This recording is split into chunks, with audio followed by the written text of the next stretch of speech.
Well, we did it, and it's probably not a good thing. We made it to the warmest Christmas on record. Yesterday, our high temperature climbed to 71 degrees, breaking the previous record set back in 2005 of 69 degrees. It was unseasonably warm, obviously record-breaking across the board, across Colorado. Conditions were not what they normally are for Christmas. And as we head out the door on our Friday, we're going to notice another above-average afternoon. Temperatures in the Denver area moving into the mid to upper 60s. Out east, we'll see some upper 60s, maybe even some low 70s. Yesterday, Springfield got to 81 degrees, not December. As you head up to the high country 40s and 50s, I've got good news in store for our skiers and snowboarders, for our snowpack, and for those of you who are like, where is this winter weather?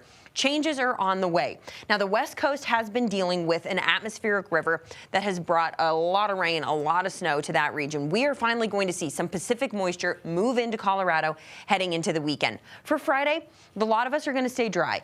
If we see any precipitation, it would be up in northern Colorado, the northwestern mountains. That's where we would see really the first glimpses of some precipitation. But it really starts to develop heading into Saturday. So Futurecast takes you through the day on Friday, mixes some sun and clouds out there. High country precip kind of begins late tonight, early Saturday morning. So if you are planning a trip up to the mountains on Saturday, you really have pretty good news, at least through the morning hours. I-70 shouldn't be much of an issue. If you're heading up to Rabbit Ears past kind of the Steamboat area, that's where we're going to see those roads deteriorate first.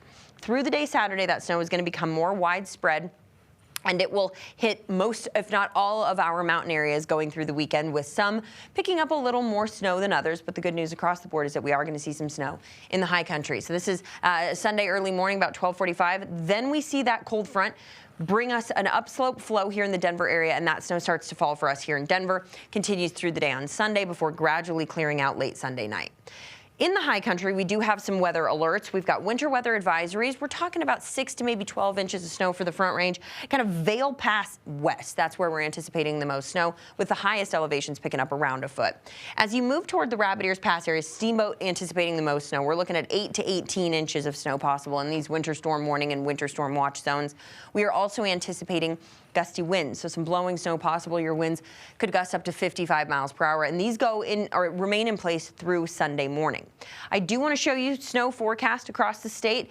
Most of our snow is going to be up in our northern mountains, but we are anticipating some accumulations really statewide, so good news there. We so desperately need the moisture. Bringing you closer to the Denver area, we've got this.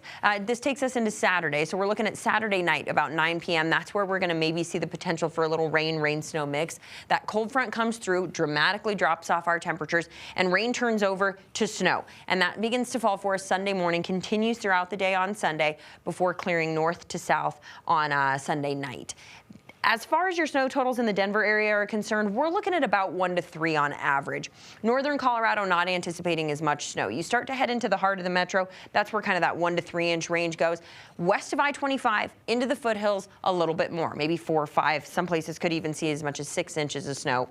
Then down toward the Palmer Divide, that's where we're also going to pick up a little more totals as well.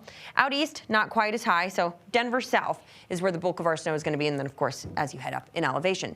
We do have a first alert weather day for Sunday because of this cold and snow. We're talking a pretty decent dip in our temperatures. We've got that cold front that's going to cool us off in a big way going into Sunday, with those with the snow chances increasing Saturday night into Sunday, and then those slick conditions for you on Sunday. So all something to watch for your weekend plans. If you are maybe heading back from Christmas or you've got plans to be out on the roads on Sunday, that'll definitely be something that you want to keep your eye on.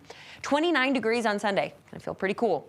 Pretty short-lived though. Heading into the rest of the week, next week I should say, we are looking at temperatures climbing back into the upper 40s, low 50s, little closer to average, but dry weather makes its return as we enter into the new year.